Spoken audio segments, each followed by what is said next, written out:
వాగర్థావివ సంపృక్తౌ వాగర్థ ప్రతిపత్తయే జగతః పితరౌ వందే పార్వతీ పరమేశ్వరౌ.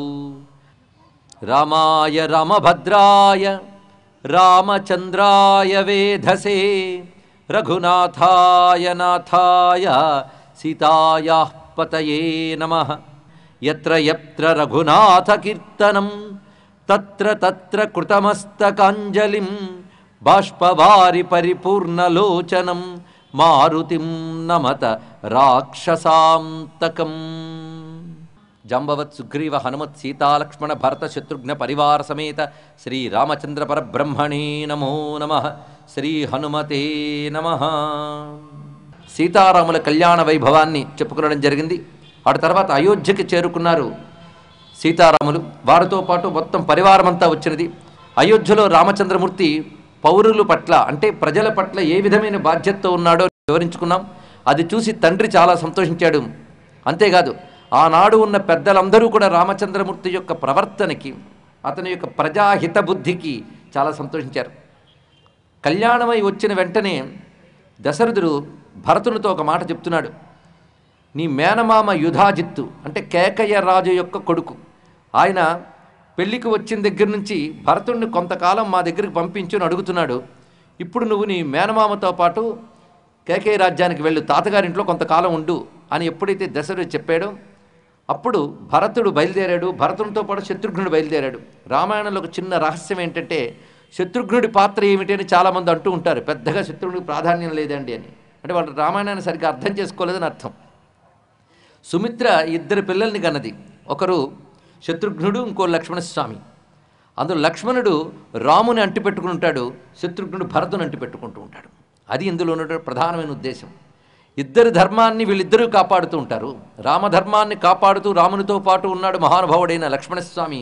భరతుని యొక్క ధర్మాన్ని కాపాడుతూ భరతునికి అండదండగా ఉన్నాడు శత్రుఘ్నుడు. కానీ శత్రుఘ్నుడి ప్రాధాన్యం చాలా ఉన్నది మనకి. రాముడు కాక శత్రు సంహారం చేసిన వాళ్ళల్లో లక్ష్మణస్వామి తర్వాత మన శత్రుఘ్నుడే కనబడతాడు రామాయణంలో. అదొక విచిత్రమైనటువంటి అద్భుతమైన గాథ. సరే, మొత్తానికి శత్రుఘ్న సమేతుడై భరతుడు కేకయ్య రాజ్యానికి చేరుకున్నాడు. ఈ సమయంలో దశరథుడు అనేక విధాల ఆలోచన చేస్తున్నాడు. మొత్తం అయోధ్య అంతా కూడా ఎక్కడ చూసినా రామమయంగా కనబడుతున్నది. అయోధ్యలో ప్రజలందరూ ఆఖరికి ఆటలాడుకునే పిల్లలు కూడా రాముని గురించి కబుర్లే చెప్పుకుంటున్నారని వర్ణిస్తున్నాడు వాల్మీకి. అయోధ్య రాముడనే మాట మనం వింటూ ఉంటాం. అయోధ్య రాముడు అంటే అయోధ్యను ఏలిన రాముడనే కాదు, అయోధ్య వాసుల అందరి హృదయాల్లో రాముడున్నాడు.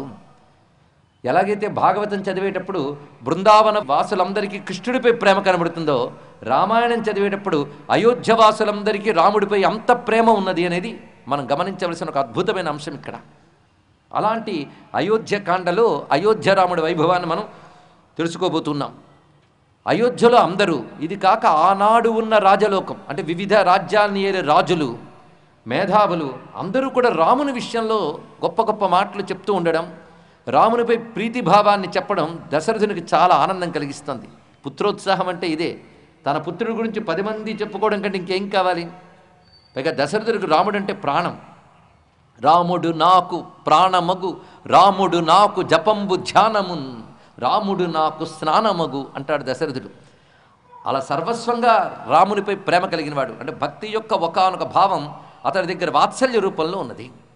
అలా దశరథునికి రాముని యొక్క గొప్ప గుణాల గురించి ఒకసారి ఆలోచిస్తూ ఉన్నాడు.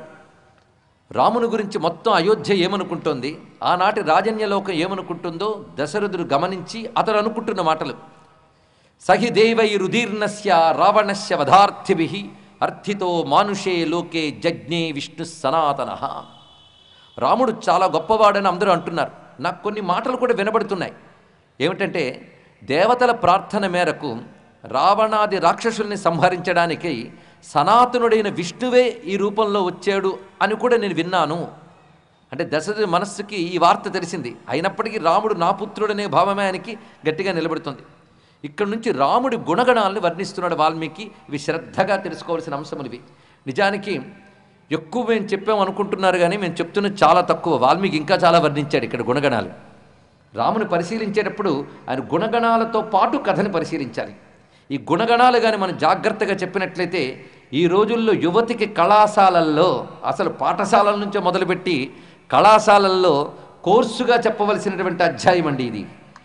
పర్సనాలిటీ డెవలప్మెంట్ అంటారు, వ్యక్తిత్వ వికాసం. అది అందించాలంటే రామాయణాన్ని మించి మరొక గ్రంథం లేదు. కానీ బాధాకరమైన అంశం ఏంటంటే ఏ దేశంలో రామాయణం పుట్టిందో ఆ దేశంలో రామాయణం ఆ దేశ పాఠశాలల్లో కళాశాలల్లో చదువుకోవడానికి వీల్లేని పరిస్థితుల్లో ఉన్నాం. రామాయణం గురించి చెప్తే మత గ్రంథం అనుకుంటున్నారు, కానీ రామాయణం మన అనేకమార్లు చెప్పుకుంటున్న మనిషి గ్రంథం. ఇటీవల పాశ్చాత్యులు కూడా వ్యక్తిత్వ వికాసం జీవితంలో రాణించడానికి కొన్ని గ్రంథాలు రాస్తూ ఉన్నారు. ఇంగ్లీష్లో పాశ్చాత్యులు రాస్తున్నారు. వాళ్ళు దానిలో ఉదాహరణలుగా చెప్తున్నవన్నీ కూడా రామాయణ భారతంలోని అంశాలే అని నేను సవినయంగా సగర్వంగా సానందంగా ఈ సభలో చెప్తున్నాను. అలాంటి ఒక వ్యక్తిత్వాన్ని చూపించాలి, అలాంటి పర్సనాలిటీని చూపించాలి. మనిషి ఏ విధంగా తనని తాను తీర్చిదిద్దుకోవాలో పిల్లలకి చెప్పగలిగితే మనం ఈ రోజుల్లో కళాశాలల్లో వినకూడని వార్తలు వినం. స్త్రీ గౌరవంగా ఉంటుంది. ప్రేమ పేరుతో స్త్రీలను హింసిస్తున్నటువంటి విద్యార్థులు కళాశాలల్లో పెరుగుతున్న రోజుల్లో, స్త్రీని బయటకు పంపడానికి తల్లిదండ్రులు భయపడుతున్న రోజుల్లో ఎందువల్ల అలాంటి పరిస్థితి ఏర్పడుతోంది అంటే వ్యక్తిత్వాలు బలహీనపడడం వల్ల. డబ్బు ఎలా సంపాదించాలో చదువులు నేర్పుతున్నాం, కానీ వ్యక్తిత్వం ఎలా సంపాదించాలో చెప్పే చదువులు తగ్గిపోతున్నాయి. అందుకు మంచి వ్యక్తిత్వం ఉన్నవాడే జీవితంలో ఏదైనా సాధించగలడు. అది పర్సనాలిటీ డెవలప్మెంట్. అది మనకి ఇవ్వడానికి రామాయణం పుట్టింది. అందుకే రామాయణం ఎట్టి పరిస్థితుల్లోనే మత గ్రంథం కాదు, అది మనిషికి పనికొచ్చే గ్రంథం. ఇది తెలుసుకుని అన్ని మతాల వారు అన్ని కులాల వారు ఒక్క మాటలో చెప్పాలంటే మనిషి అన్నవాడు నెత్తికెత్తుకుని పూజించవలసిన గ్రంథం రామాయణం. అయితే ప్రపంచానికంతరికి పనికొచ్చే గ్రంథం కానీ ఒక మతానికో ఒక వర్గానికో ఒక దేశానికో ఒక ప్రాంతానికో ఒక కులానికో చెందినది కాదు రామాయణం. అయితే ప్రపంచంలో అందరికీ పనికొచ్చే పుస్తకం భారతదేశం ఇచ్చింది కనుక భారతదేశానికి నమస్కారం చేసుకుందాం. మరొక విశేషమైన అంశం, భారతదేశానికి ఒక జాతీయ గ్రంథం ఉంటే బాగుంటుంది. నేషనల్ బుక్ ఒకటి ఉండాలి కదా.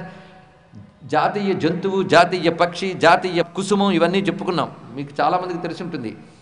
మనకి జాతీయ జంతువు అంటే పులి, జాతీయ పక్షి అంటే నెమలి, జాతీయ కుసుమం అంటే పద్మము. మరి జాతీయ గ్రంథం లేదు మనకి. జాతీయ గ్రంథం ఏది చెప్పాలి అని చాలామందికి కొంచెం తర్జన భర్జన. భగవద్గీత, భారతమా, వేదమా, వేదాంతమా అంటే భారతదేశం ఒక్క పుస్తకం మీద ఆధారపడి లేదు గనక ఇన్ని గ్రంథాలను మనం చెప్పుకుంటున్నాం. భగవద్గీత గొప్పదే, సందేహం లేదు, అది భారతంలో ఒక భాగం. కానీ సమస్త మానవాళికి ముందుగా మన నేషనల్ బుక్, జాతీయ గ్రంథం అని చెప్పాలి అంటే తడుముకోకుండా చెప్పవచ్చు రామాయణం. ఇది తెలుసుకోండి. రామాయణం జాతీయ గ్రంథంగా చెప్పగలిగితే, ఎందుకంటే భారతం కంటే ముందొచ్చింది రామాయణం కనుక ఇది నేషనల్ ఎపిక్ అని మనం భావించాలి, జాతీయ గ్రంథం. ఎందుకంటే ఇప్పుడు రాముడి వ్యక్తిత్వాన్ని చెప్పుకోబోతున్నాం. అంతేగాని ఆయన గుణాలు వర్ణిస్తుంటాడు, మీరు చెప్పండి నేను కథ ఏమిటి గుణాలే అనుకోవద్దు. ఇక్కడ తెలుసుకోవాల్సినవి అవి. వాల్మీకి మొట్టమొదటి 16 గుణాల గురించి ప్రశ్న వేసిందే అటువంటి సద్గుణాభిరాముణ్ణి మీకు చూపించదలుచుకున్నాను. మానవ జాతికి ఆదర్శంగా ఒక మహోన్నతమైన వ్యక్తిత్వాన్ని చూపిస్తున్నాడు. ఇప్పుడు ఈ గుణాలు మనం వినబోతున్నాం. ఇన్ని గుణాలు ఒక దగ్గర ఉండడం అసాధ్యం, ఇందులో సందేహం లేదు.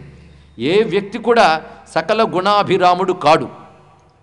ఒక్క గుణమే సంపూర్ణంగా ఉండదు, ఆ ఉన్న గుణమే అప్పుడప్పుడు కనబడుతూ ఉంటుందని మనం చెప్పుకున్నాం. ఇక్కడ అన్ని గుణాలు సంపూర్ణంగా సర్వకాలాల్లో ఉండడం అనేది మానవ మాత్రునికి సాధ్యం కాదు. అంటే 100కి 100 పాళ్ళు సద్గుణాలు ఉన్నటువంటి మనిషి దొరకడు. మరి దొరకరి కాడికి చెప్పడం ఎందుకండి అంటే మన ముందు 100కి 100 పాళ్ళు సద్గుణాలు ఉన్నవాడిని కూడా చూపిస్తే కానీ మన బాతుకులు బాగుపడవు.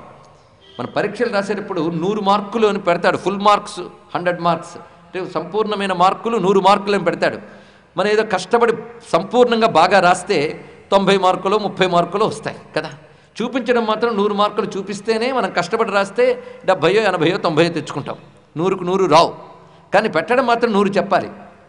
అదే మనకు 30 మార్కులు చూపించాడనుకోండి 3 మార్కులు కూడా రావు ఇక్కడ. కానీ 100 మార్కులు చూపించి 30 మార్కులు తెప్పిస్తున్నట్టుగానే మనకి వాల్మీకి ఏం చేశానంటే 100 మార్కులు రాముణ్ణి చూపించి మన బ్రతుకు ఎదిగేలా చేశాడు. ఇది తెలుసుకోవాల్సిన ప్రధాన ఉద్దేశం. అలాంటి రాముడే లేకపోతే మనం 3 మార్కులు ఏంటి మైనస్ మార్కుల్లో వెళ్ళిపోతాం ఇక్కడ. కానీ రాముడని 100 మార్కులు వాడిని పెట్టుకుంటే మీ సాధన బట్టి 30, 90, 70 వెళతాం. కానీ రాముణ్ణి నిరంతరం గుర్తు చేసుకునేవాడు తప్పు చెయ్యడు. ఇందులో ఈ మాట మాత్రం ఘంటాపదంగా చెప్తున్నాం. ఎవడైతే రామకథని మననం చేసుకుంటాడో, రాముడిని గుర్తు చేసుకుంటే వాడు తప్పు చేయడు. అమెరికాలో ఒక కుర్రవాడు రామాయణం చదివిన దగ్గర నుంచి నా జీవితం మారిపోయింది అన్నాడు. నేను ఆశ్చర్యపోయాను. ఇంకో మాట చెప్పాడు, రామ జపం చేసుకుంటూ రామాయణం పారాయణ చేస్తుంటే ఈ లోభంతోనో మోహంతోనో నేను తప్పు చెయ్యబోతూ ఉంటే ఏదో అడ్డుకున్నట్టు నా చేత తప్పు చెయ్యకుండా ఏదో శక్తి ఆపుతోంది అంటే రాముడు తప్పు చెయ్యనివ్వకుండా కాపాడుతాడు. చూసారా, తప్పుల్ని మాఫీ చేయడు, తప్పు చెయ్యకుండా కాపాడుతాడు. ఎంత గొప్ప విషయం. అందుకే రామచింతన చేస్తూ ఉంటే పాపవాసనలు పోతూ ఉంటాయి. కనీసం రామాయణం చదువుకోండి, రామనామం చేసుకోండి, మనసు శుద్ధమవుతుంది. ఈ సంస్కారం జీవితం అంతా ప్రసరించాలి. ఇంట్లో దీపం పెట్టుకుంటే ఇల్లంతా వెలిగే, మనస్సులో రాముణ్ణి పెట్టుకుంటే జీవితం అంతా వెలిగే. తెలుసుకోండి, బ్రతుకంతా అటువంటి శాంతినిస్తాడు. ఇప్పుడు రాముని దివ్య గుణాలు చెప్తున్నాడు. దీన్ని బట్టి మనకు తెలుస్తున్నది 100 మార్కులు ఉన్నటువంటి సంపూర్ణమైన మానవుడు భూమి మీద ఉండడు. నిజమే, అది మనకు కష్టం 100 మార్కులు తెచ్చుకోవడం. కానీ 100 మార్కులు అంటే సంపూర్ణమైన గుణములు కలిగిన వాడు ఉండాలంటే దేవుడు దిగి రావాలండి. అలా దిగి వచ్చిన దేవుడే రాముడు. ఇది తెలుసుకోవాలి. భగవంతుడు ఏది చేసినా సంపూర్ణంగా చేస్తాడు. అందుకు భగవంతుడు మానవుడిగా వచ్చినప్పుడు మానవుల్లో సంపూర్ణత చూపిస్తున్నాడు. కనుక ఏ అవతారం ఎత్తిన భగవానుడు పరిపూర్ణుడు గనక దాని యొక్క పెర్ఫెక్షన్, దాని యొక్క కంప్లీట్నెస్, దాని యొక్క పరిపూర్ణతని, దాని యొక్క సంపూర్ణతని, సమగ్రతని చూపిస్తాడు. అది భగవంతుడి యొక్క లక్షణం. అందుకే భగవంతుడు పరిపూర్ణమైన మానవుడిగా వచ్చినప్పుడు పరిపూర్ణమైన మానవుడిగానే ప్రవర్తించాడు. అలాంటి పరిపూర్ణమైన మానవుడిని మనం స్మరిస్తూ ఉంటే 2 ప్రయోజనాలు. భగవంతుడు పరిపూర్ణమైన మానవుడిగా వచ్చినప్పుడు పరిపూర్ణమైన మానవుడిగానే ప్రవర్తించాడు. అలాంటి పరిపూర్ణమైన మానవుడిని మనం స్మరిస్తూ ఉంటే 2 ప్రయోజనాలు. మన బుద్ధులు బాగుపడతాయి, దైవం గనక మనల్ని పట్టి నడిపిస్తాడు. రాముడు పరిపూర్ణ మానవుడిగా మనకు ఆదర్శాన్ని చూపిస్తాడు. రాముడు భగవంతుడిగా ఆరాధ్యమై మనల్ని తరింపజేస్తాడు. అందుకే రామావతారంలో 2 కోణాలు మనం పరిశీలించాలి. ఒకటి ఆదర్శం, 2 ఆరాధ్యం. ఆదర్శం అంటే మనం చూసి నేర్చుకోవలసిన గుణాలు రాముడి వద్ద ఉన్నాయి. ఆరాధ్యం అంటే ఆయన ఉపాసిస్తూ, పూజిస్తూ, స్మరిస్తూ, కీర్తిస్తూ తరించిపోతాం. రాముడిని ఉపాసించి తరించేవాళ్ళు నిన్న మొన్నటి వరకే కాదు, ఇప్పుడు కూడా ఉన్నారు. కేవల రామనామ జపంతో తాము తరించడమే కాకుండా ఎందరినో తరింపు చేసిన యోగీశ్వరులు, సిద్ధపురుషులు, అవధూతలు చాలామంది ఉన్నారు నేటికి కూడా. వాళ్ళు సాక్షి రామనామ మహిమకి, రాముని యొక్క మహిమకి. నేడు కూడా నిన్న మొన్నటి త్యాగయ్య, పోతన గారు, సమర్థ రామదాసు ఇలాంటి వారే కాకుండా కొద్ది దశాబ్దాల క్రితమే తెలుగునాట శ్రీ రామచరణ్ గారు, ఇలాంటి మహానుభావులు ఎందరెందరు ఉన్నారో, శ్రీ రామచరణ్ మొదలైన మహాత్ములు, వాళ్ళ శిష్యులు, వాళ్ళందరూ వాళ్ళ కథను చెప్తూ ఉంటారు. కనుకనే రాముని యొక్క ఆరాధ్య మహిమకి మనకు నిదర్శనాలు చాలా కనబడుతూ ఉంటాయి. ఈ ఆదర్శ ఆరాధ్య స్వరూపమైన రామచంద్రమూర్తికి నమస్కారం చేసుకుంటూ ఆయన గుణగణాలు వివరిస్తున్నారు ఇక్కడ. సచ నిత్యం ప్రశాంతాత్మా మృదుపూర్వం తు భాషతే ఉచ్యమానోపి పరుషం నోత్తరం ప్రతిపద్యతే. కొన్ని గుణాలే ఇక్కడ ఎంపిక చేసి మీకు చెప్తున్నాం. సమయం దృష్టిలో పెట్టుకుని చెప్పడం జరుగుతుంది. ఎప్పుడూ ప్రశాంతంగా ఉంటాడు రాముడు, ఇది తెలుసుకోవాల్సింది ఇక్కడ. ఎప్పుడు ఏదో ఆందోళన, తొందరపాటు, గాభర, ఆవేశము ఇవి ఉంటే వాడి జీవితంలో ఎదగలేడు, ఇది తెలుసుకోండి. ఏ నిర్ణయం తీసుకోవాలన్నా ఆవేశంలోనూ ఆందోళనలోనూ తీసుకోకూడదు. కొందరికి ఇవి ఎక్కువ. కానీ ఒక మేనేజ్మెంట్ స్కిల్స్ అనే రోజుల్లో చెప్తారు. మేనేజ్ చేసేవాడు ఉండవలసిన లక్షణం ఏంటంటే వాడు ఎప్పుడు క్వైట్, ప్రశాంతంగా ఉండగలగాలి. ప్రశాంతంగా ఉన్నవాడి నిర్ణయమే సరిగ్గా ఉంటుంది. కానీ తొందరపాటుతనము, ఆగ్రహము, ఆవేశము, ఉక్రోషము, ఉద్వేగము ఇవి కలిగితే వాడు ఏది సాధించలేడు. అందుకు మొట్టమొదటి గుణం ఏంటి? ప్రశాంతాత్మ.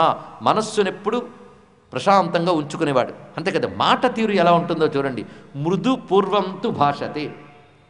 ఇక్కడ యువతకి నేను ముఖ్యంగా ఉద్దేశించి చెప్తున్నాను ఏంటంటే సివిలైజేషన్, నాగరికత ఎక్కడ కనబడుతుందంటే సంస్కారాల్లో కనబడుతుంది. మాట తీరులో, ప్రవర్తనలో, తాను పరిసరాలు ఎలా ఉంచుకుంటున్నాడు, వీటన్నిటి మీద నాగరికత కనబడుతుంది. అలాంటి నాగరికత ప్రపంచ నాగరిక దేశాలన్నిటి కంటే ముందు భారతదేశంలోనే విస్తరిల్లింది అనడానికి రామాయణమే నిదర్శనం. తెలుసుకోండి. బాధ ఎక్కడేంటి? ఈ నాగరికతను మనం మర్చిపోయాం.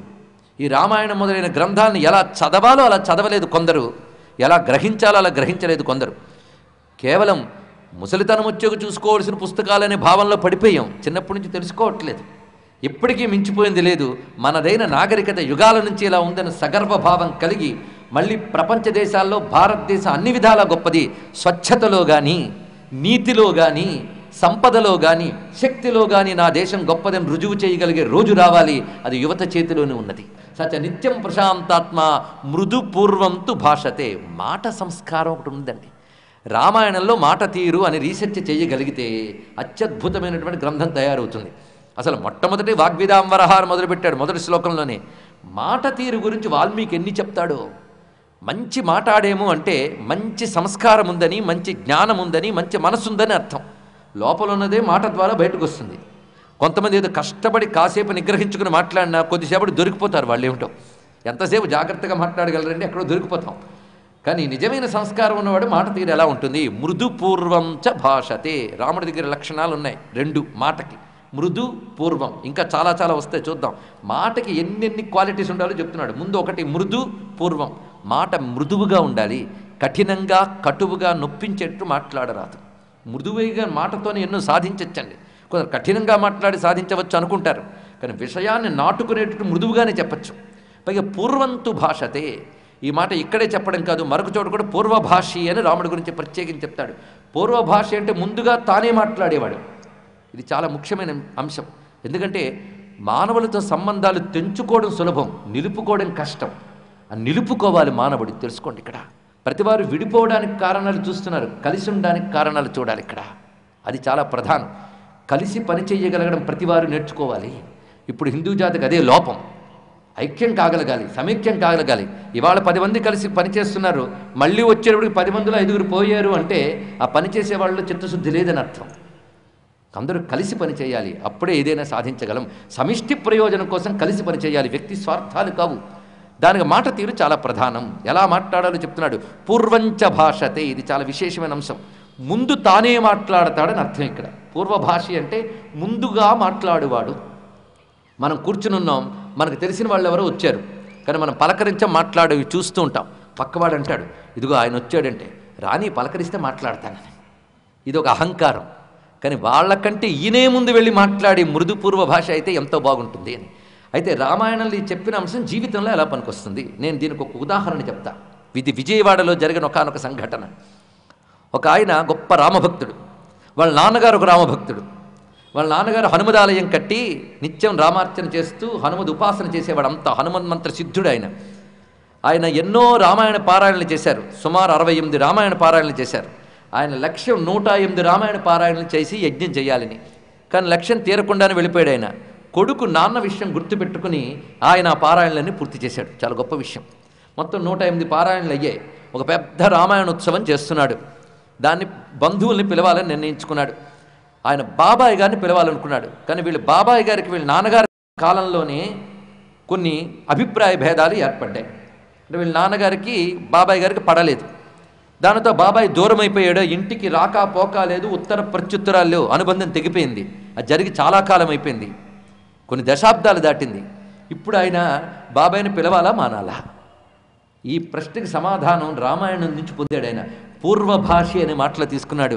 తానే ముందు వెళ్ళి మాట్లాడదాం అని పూర్వభాషను ఒక్క మాటను అర్థం చేసుకుని శుభలేఖ తీసుకువెళ్ళి బాబాయి వద్దకు వెళ్ళి, బాబాయి నువ్వొచ్చి దగ్గరుండి ఈ పని అంతా చేయించాలి, నాన్నగారు ఎలాగూ లేరు, నాన్న తర్వాత నాన్నంతటి వాడవి, నువ్వొచ్చి ఈ పని దగ్గరుండి చేయించాలి అనగానే వెంటనే బాబాయి వలవల ఏడ్చి గాఢంగా ఆలింగనం చేసుకుని సకుటుంబంగా వచ్చి మొత్తం చేశాడు. మానవ సంబంధాలు నిలపడంలో రామాయణం అనుకున్న ప్రాధాన్యం తెలుసుకోండి ఇక్కడ. అది గొప్పతనం. అందుకే ఎప్పటికప్పుడు రామాయణాన్ని గుర్తు తెచ్చుకుంటూ ఉంటే మన మాట తీరు మారాలి, మన ముఖ కవళికలు మారాలి. కొందరు మొహం ఇలా ధుమధుమలాడుతూ ఉంటుంది, నవ్వితే సుమ్మం పోయిందండి. ఇక్కడ రాముడు ముఖంలో నవ్వు చెక్కు చెదరదు అని చెప్తున్నాడు. ఇక్కడ ఎప్పుడూ నవ్వుతూనే ఉంటాట రామచంద్రమూర్తి. ఆ నవ్వడమే కాదు, మాట్లాడేటప్పుడు నవ్వు మాట కలిసి వస్తాయన్నాడు. స్మిత భాషి తర్వాతి మాట. మాటకు ఉండవలసిన 3వ క్వాలిఫికేషను స్మిత భాషి. అంటే నవ్వుతూ మాట్లాడతాడు. ఎవరితో మాట్లాడినా నవ్వుతూ. కొంతమంది రండి కూర్చోండి అంటాడు, ఆ మాట నవ్వుతూ చెప్పచ్చు కదండి. అంటే ఎంత మనలో రాజస తామస భావాలు పెరిగిపోయి కోపాలు, తాపాలు, ఉద్రేకాలు, ఉద్వేగాలు, ఒకరంటే ఒకరికి పడకపోవడాలు, మతం పేరో కులం పేరో ఏదో పేరుతో కొట్టుకోవడం. అరే అందరం మానవులం. ప్రధానంగా మనకు మనం ప్రేమగా ఉంటూ మన ప్రేమని ప్రకృతిలోకి, జంతువుల్లోకి, పక్షుల్లోకి కూడా ప్రసరింపజేయవలసిన మనం ఏదో పేరుతో కొట్టుకుంటూ ఉన్నామే. చాలా బాధాకరమైన అంశం. భారతదేశంలో అన్ని మతాల వారు, అన్ని కులాలు వారు ఎవరి ధర్మాన్ని వారు పాటిస్తూ, ఇంకొకరి ధర్మాన్ని గౌరవిస్తూ, ఒకరినొకరు అవమానించుకోకుండా అందరూ కలిసి దేశాభివృద్ధే ప్రధానమని సమన్వయంగా బ్రతకాలి అని రామచంద్రమూర్తి ప్రార్థిస్తున్నాం. మొత్తానికి స్మిత భాషి, నవ్వుతూ మాట్లాడడం, అది రాముని వద్ద ఉన్నటువంటి గొప్ప గుణం. మరొక అద్భుతమైన గుణం ఏంటంటే తాను పరుషంగా మాట్లాడు, అవతల వాళ్ళు కానీ పరుషంగా మాట్లాడితే నవ్వుతూ సమాధానం చెప్పకుండా ఊరుకుంటాడు అన్నారు. ఉక్తమానోపి పరుషన్నోత్తరం ప్రతిపద్యతే. వాడు పరుషంగా మాట్లాడి ఈయన పరుషంగా సమాధానం చెప్పడు, ఈయన తన పద్ధతిలో తాను సమాధానం చెప్తాడు. అంతేకాదు కథంచిదుపకారేణ కృతేనైకేన తుష్యతి నస్మరత్యపకారాణం శతమప్యాత్మవత్తయ. మణిపూస లాంటి శ్లోకం అండి ఇది. ఎంత గొప్ప శ్లోకం అంటే, ఎవరైనా సరే చిన్నపాటి ఉపకారం చేసినా గుర్తుపెట్టుకుంటాడు, 100 అపకారాలు చేసినా మర్చిపోతాడు. మనం రివర్స్లో ఉంటాం. చిన్నపాటి అపకారం చేసినా గుర్తుపెట్టుకుంటూ ఉంటాం, అదే దెప్పి పొడుస్తూ ఉంటాం. 100 కొలది ఉపకారాలు చేసినా మర్చిపోతాం. కానీ రాముడు అలా కాదు, 100 కొలది అపకారాలు చేసినా మర్చిపోతాడు, కొద్దిపాటి ఉపకారం చేసినా గుర్తు పెట్టుకుని అతనికి ప్రత్యుపకారం చేస్తాడు. పైగా అవతల వాళ్ళ యొక్క అపకారాన్ని క్షమిస్తాడు. తప్పుల్ని ఎలా క్షమిస్తాడంటే తనను తాను క్షమించుకున్నట్లు. ఆత్మవత్తయ, అత్యద్భుతమైన మాట అండి. మనం చూడండి, ఏదైనా తప్పు చేస్తే ముందుగా మనల్ని మనం సమర్థించుకునే ప్రయత్నం చేస్తాం, అవునా లేదా? ప్రతివాడు కూడా ఒక తప్పు చేశాడు, నువ్వు తప్పురా అని గురువు చెప్పినా నేను ఎందుకు చేశానంటే అని చెప్తాం. అదేగాని ఆ తప్పులో సగం ఎవడైనా చేసాడు అనుకోండి, అది ఓహో కొండంతలు చేస్తాం. కానీ మన తప్పుని మనం ఎలా క్షమించుకుని సవరించుకుంటామో అవతలి వాడిని కూడా అలా క్షమించగలగడమే ఆత్మవత్తయ. అది రాముని దగ్గర ఉన్న గొప్ప గుణం. ఇది నిజానికి మానవ గుణం కాదు, భగవద్గుణం. భగవంతుడి దగ్గర గుణం ఉందండి. ఒక్కసారి రాముని భగవంతుడిగా చూస్తే 100లాది అపకారాలు చేసినా క్షమిస్తాడు, ఒక్క ఉపకారం చేసినా గుర్తుపెట్టుకుంటాడంటే మనకు ధైర్యం వస్తుంది. రామాని మనం దండం పెడితే ఆయన నన్ను క్షమించాలి అంటే నాలో ఒక్క తప్పు కూడా ఉండకూడదు, నీలో ఏ తప్పు లేకపోతేనే నేను అనుగ్రహిస్తానని రాముడు అంటే మన గతి ఏం కావాలండి? కానీ ఎన్ని తప్పులు చేసినా క్షమిస్తానన్న గుణం ఉంది చూసారా, అది మనకు ధైర్యం ఇచ్చింది. అందుకే రాముడి పాదాల మీద పడి అపరాధ సహస్రాన్ని క్రియంతే అహర్నిశమ్మయ దాసోజమితి మా మత్వా క్షమస్వ పరమేశ్వర అని కాళ్ళ మీద పడి తప్పులు చేశాను స్వామి క్షమించు, ఇకపై చెయ్యను అని అంటే అప్పుడు చేసిన తప్పులన్నీ క్షమించి అనుగ్రహించగలిగే అపారమైన కారుణ్యం రాముని దగ్గర ఉన్నది. నువ్వు నమస్కరించడం అనే ఒక్క ప్రేమ ఉన్నదే, ఆ ఒక్క ప్రేమకు సంతోషిస్తాడు. నువ్వు చేసిన వేల కొలది అపరాధాన్ని పక్కన పెట్టేస్తాడు. అది భగవద్గుణం. అది రామచంద్రమూర్తి వద్ద కనబడుతున్నది. ఒక ఉత్తమ మానవుడిగా అంటే ఉత్తమ పురుషునిగా, పురుషోత్తమునిగా రాముని వద్ద ఈ గుణాన్ని మనం రమ్యముగా కీర్తించుకుంటున్నాం. అంతేకాదు పెద్దవాళ్ళు కనబడినప్పుడు ఎలా ప్రవర్తిస్తాడు, అది నేటి తరానికి చాలా తగ్గిపోతుంది.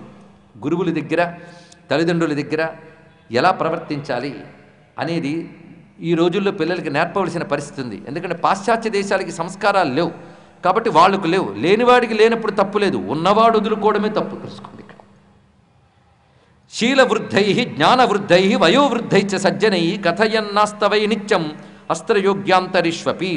ఈయన ఎప్పుడూ కూడాను శీలములో గొప్పవారు అంటే మంచి ప్రవర్తన గుణము కలవారు, జ్ఞానంలో గొప్పవారు, వయోవృద్ధులు, వాళ్ళ దగ్గరికి వినయంగా వెళ్ళి వాళ్ళతో ఎక్కువ మాట్లాడతాడు. ఇది చెప్తున్నారు. వాళ్ళతో ఎక్కువ మాట్లాడతాడంటే అర్థం ఏంటి?